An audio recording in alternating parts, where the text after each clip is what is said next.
क्यों अपने बच्चों को, अपने बेटे का सौदा करते हैं। बच्चे पढ़ लिख कर, इतना बढ़िया पढ़ लिख कर तुम बने भी तो क्या बने, भिखमंगे बन गए।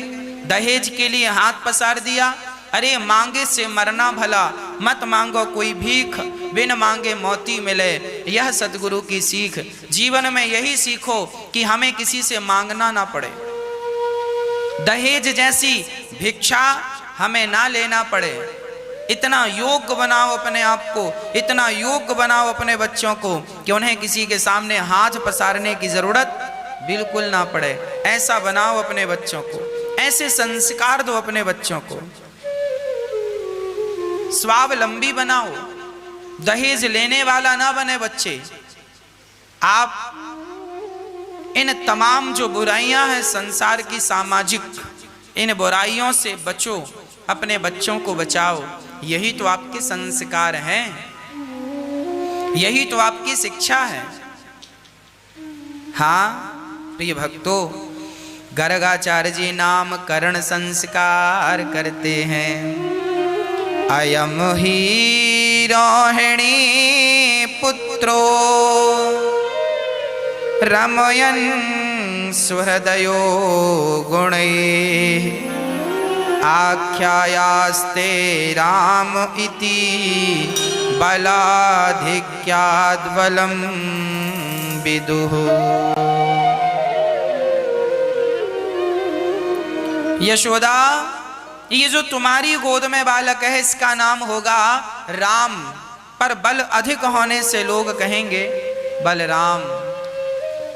और यशोदा, आपका बेटा जो रोहिणी की गोद में है इसका नाम होगा शुक्लो रक्तस तथा पीतः इदानीम कृष्णताम गतः। इसका नाम होगा कृष्ण, कर्ष्यति इति कृष्णः। इसका नाम होगा केवल केवल कृष्ण, इनका नाम। सारे सब प्रकार से नामकरण संस्कार हुआ।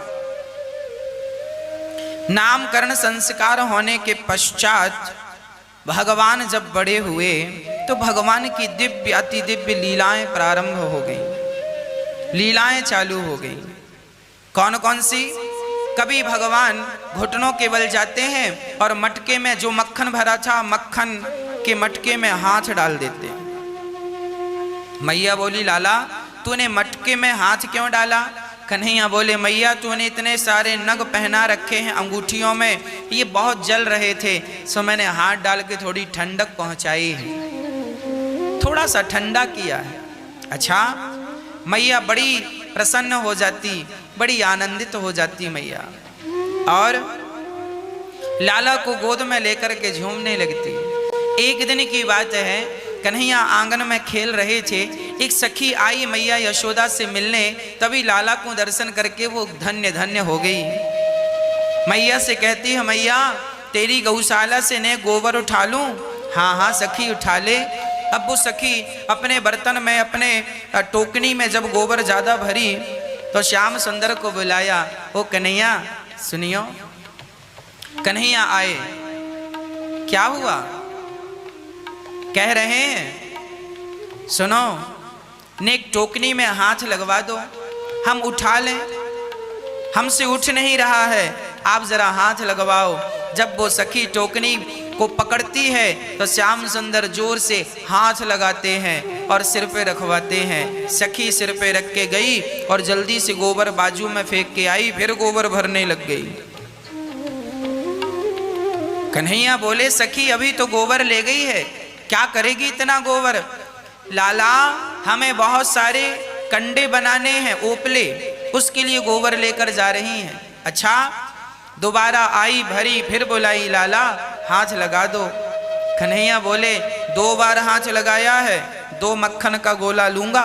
हाँ हाँ जरूर दूंगी। तीसरी बार फिर आई, 3 गोला लूंगा, जरूर दूंगी। चौथी बार आई, कन्हैया बोले, आगे की गिनती नहीं आ रही है, हमें पता कैसे चलेगा कि तुम्हारे कितने गोले हो गए? तुम 10 बार हाथ लगवाओगी तो 10 गोले होंगे, पर हमें तो गिनती 3 तक की आ रही है, अब कैसे करें हम? तब कहा सुनो, हम तुम्हारे गाल में माथे पे गोबर का टीका लगा रही हैं, इससे पता चल जाएगा। अच्छा ठीक है। जब पहला हाथ लगवाया तो माथे पर पहला टीका, दूसरा टीका, तीसरा, चौथा, पांचवा, छठा, सातवां, पूरा मुंह गोबर से लिपट गया, पूरा मुंह गोबर गणेश बन गया। अब मैया के पास गए, मैया बोली राम राम दारी के लाला, ये तैने का हालत बना रखी है? कन्हैया बोले मैया हालत नहीं है, ये सब हिसाब किताब है। मैया बोली ये कैसा हिसाब है? ओ मैया जितने टीका तैने मुंह में देख रखे हैं ना, इतने मक्खन के गोला मिलने वाले हैं। मैया बहुत हंसी और बोली लाला तेरे घर में ही मक्खन की कमी है जो दूसरों से अपना मुंह खराब करवाता है, ले मैं तुझे मक्खन खवाऊं। कन्हैया बोले मैया घर को मक्खन तो बढ़िया है, पर चोरी के मक्खन को तो स्वाद ही और बढ़िया होए। मैया मोकू जाए भी दे, मैं वाको मक्खन खाऊंगो। और श्याम सुंदर गए वैसे ही शकल में और सखी के पास जाकर बैठे। सखी ने गोद में बिठाकर श्याम सुंदर को अपने हाथों से मक्खन खवाया है। कहने का तात्पर्य यह है कि ये जो सखियां हैं ये जन्म जन्म की तपस्वी संत हैं। इस जन्म में भगवान ने इन्हें गोपियां बनाकर भेजा है, अपनी गोद में बिठा बिठा के श्याम सुंदर को मक्खन खवा रही हैं, मक्खन का लौंदा खवा रही हैं। यही भगवान की भगवत्ता है, यही प्रभु की प्रभुता है। न जाने कौन से गुण पर दयानिधि रीझ जाते हैं, यही सदग्रंथ कहते हैं, यही हरिभक्त गाते हैं। भगवान अपने भक्तों पर ना जाने कब कृपा कर दें, कैसी कृपा कर दें, कोई नहीं जानता। ऐसी भगवान की अहेतुकी कृपा है। गोपियां शिकायत करती हैं मैया वत्सान मुंचन क्वचित समय क्रौश संजात हासा स्तेयम स्वादवत्यथ दधिपया कल्पितैः स्तेय योगैः। मैया तेरे लाला ने सारे बछड़ों को खूंटे से खोल दिया, वत्सान मुंचन सारे बछड़ों को खोल दिया। मानो गोपियां कहती हैं माँ ये संसार के बछड़े संसार के खूंटे में बंधे थे, जब तक तेरे लाला कृपा ना करें तो ये संसार के खूंटे से छूटेंगे कैसे? जब तक भगवत कृपा ना हो तब तक खूंटे से छूटना संभव नहीं है। हम संसार के खूंटे से बंधे हैं, विषय और वासनाओं के खूंटे से बंधे हैं। इस खूंटे से मुक्त होना चाहते हो तो एक ही उपाय है। उपाय क्या? केवल भगवान से प्रार्थना, हे श्याम सुंदर, हे नंद नंदन, हे श्याम सुंदर, आप ही हमें इस खूंटे से मुक्त कीजिए, आप ही हमें आजाद कीजिए, क्योंकि बांधने वाले भी भगवान हैं और मुक्ति दिलाने वाले भी भगवान हैं। जीवन में दुख आए तो उस दुख का कारण हमारे ही कर्म है। हमारे ही कर्मों को भगवान दुख के रूप में देते हैं और हमारे ही कर्मों को भगवान सुख के रूप में देते हैं। सीधा कहें तो भगवान ही सबके दुख हरता है और भगवान ही सबके ऊपर कृपा करने वाले हैं। तो हम सभी बंधे हुए हैं, जब तक कृपा ना हो तब तक बंधे ही रहेंगे। एक आदमी जंगल गया, जंगल में वो रास्ता भटक गया, चारों तरफ भटक रहा था, कोई रास्ता नहीं मिला, कोई बताने वाला नहीं मिला। बहुत परेशान होकर उसने जब भगवान से पुकारा तो भगवान ही उस जंगल में एक रूप बना कर आए और लकड़हारा बनकर आए, लकड़ी का गट्ठा लेकर जा रहे थे। तब उसकी जान में जान आई, कोई तो मिला जंगल में। भैया बताओ मैं जंगल में कब से भटक रहा हूँ, बाहर जाने का रास्ता क्या है? तब वो इशारा करके लकड़हारा कहता है ये रहा रास्ता, सीधा चले जाओ, रास्ता मिल जाएगा। वो बाहर निकल गया। जब बाहर गया तो दोबारा क्या अब वो व्यक्ति उस जंगल में जाने की जरूरत करेगा, गलती करेगा? अब दोबारा वो उस जंगल में जाने की हरकत नहीं करेगा, गलती नहीं करेगा। उसी प्रकार ये संसार एक जंगल है और इस जंगल में हम जीव लोग भटक रहे हैं, बाहर निकलने का रास्ता ढूंढ रहे हैं। बाहर कौन सा? मोक्ष का द्वार, परमात्मा की प्राप्ति ढूंढ रहे हैं। कहाँ भगवान मिलेंगे, कहाँ इस दुख से हमें निजात अर्थात शांति मिलेगी। इस जंगल में परेशान हो गए भटकते भटकते, कब बाहर निकलेंगे?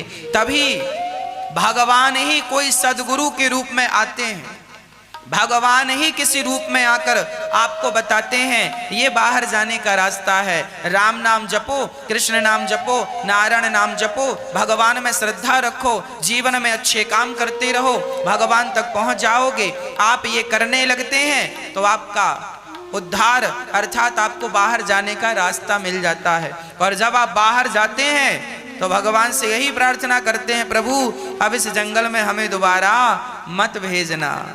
तो भगवान से सदा यही प्रार्थना करनी चाहिए कि प्रभु ये जंगल बड़ा खतरनाक है। अच्छा, इस जंगल में बुराई कुछ नहीं है। मैं भगवान से ये नहीं कहता कि प्रभु आप मुझे संसार में दोबारा मत भेजिएगा, मैं ये बिल्कुल नहीं कहता। मैं तो ये कहता हूँ श्याम सुंदर मुझे हजारों बार संसार में भेजना, पर हजारों बार जितनी बार आप भेजना अपने चरणों की भक्ति और अपने चरणों का अनन्य प्रेम देकर के मुझे भेजना, तब तो इस संसार में आना सफल है। नहीं तो केवल दर दर की ठोकर खाने से कोई फायदा नहीं। ना तो भगवान मिले और ना तो संसार का कोई सुख मिला। अरे संसार में आने का उद्देश्य क्या है? संसार में आने का उद्देश्य पेट भर खाना नहीं है, संसार में आने का उद्देश्य नींद भर सोना नहीं है, संसार में आने का उद्देश्य रुपया पैसा कमाना नहीं है, संसार में आने का उद्देश्य बच्चे पैदा करना नहीं है, संसार में आने का उद्देश्य है ईश्वर को प्राप्त करना।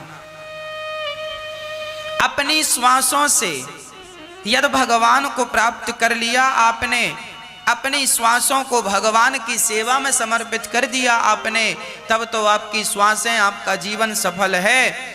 और केवल खाने में, सोने में और बच्चा पैदा करने में ही समय खर्च किया है तो ये काम तो पशु और पक्षी भी खूब कर रहे हैं, खाते हैं, सोते हैं और बच्चा पैदा करते हैं। चिड़िया, पशु, पक्षी सब ये करते हैं। आपका जन्म केवल मोक्ष के लिए हुआ है, उस परम पिता परमात्मा की प्राप्ति के लिए हुआ है। हाँ, इसलिए ध्यान किया करो, भगवान का चिंतन किया करो, भगवान की कथा सुना करो, भगवान के भक्तों की कथा सुना करो। मन तो भटकता ही है, मन को भटकने दो, पर शरीर को भगवान